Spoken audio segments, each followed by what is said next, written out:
Hello everyone, I'm going to narrate another one of my time-lapse videos. So this was the third time that I did this. What I'm doing is I'm Poor Man fiberglassing just the bottom of my siding panels. And the reason I'm doing that is just to give me a waterproof edge along the bottom so it doesn't just end down there and have a little gap. So I'm just kind of looping it around, I guess, the side. And then I'm going to have butyl tape on the bottom that this smashes up against. So the right now I'm working on the front side because the front side needs to be the more presentable side. So I'm starting with the front to try to make it look good. The back I don't really care if it looks good or not. So what I'm doing is I've got Titebond 2 and I'm putting a little bit of water in it, just enough to kind of get it a little more runny.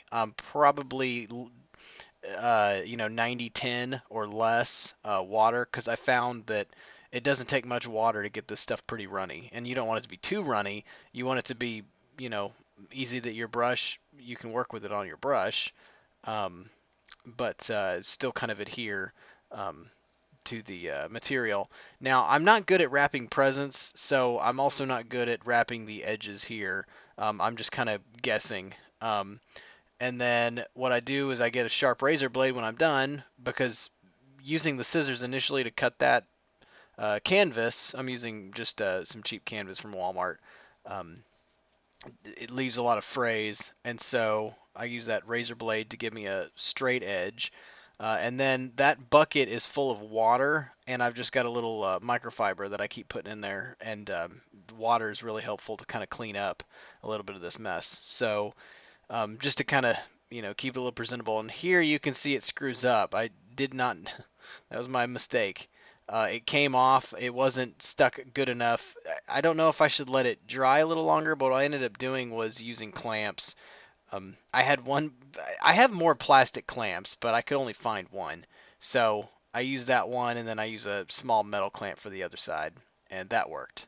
That held it together. I was really nervous when that first happened that I screwed it up and I'm gonna have to start over, but I was able to recover it. So now I flipped it over. I'm doing the back. Again, the back side doesn't matter as much as far as appearance, but I kind of make it work the same way as the front. I use that clamp this time to hold it so it doesn't roll off while I'm, getting it initially wet down. Um, There, I finish up that edge, and now I'm going through and applying the top coat of Titebond 2 mixed with small amount of water. I'm pulling it tight. It is tight enough now that I could kind of pull it and not worry about it coming undone. So I'm holding it just to make sure, but it was actually pretty good. And I was a little bit off. I had to mix a little bit more up for me. That's me mixing, taking a while to stir it. I think this video is probably going 10x. I think the GoPro that I'm using, I had it at 5x, and then I'm doubling the speed in the video editing tool.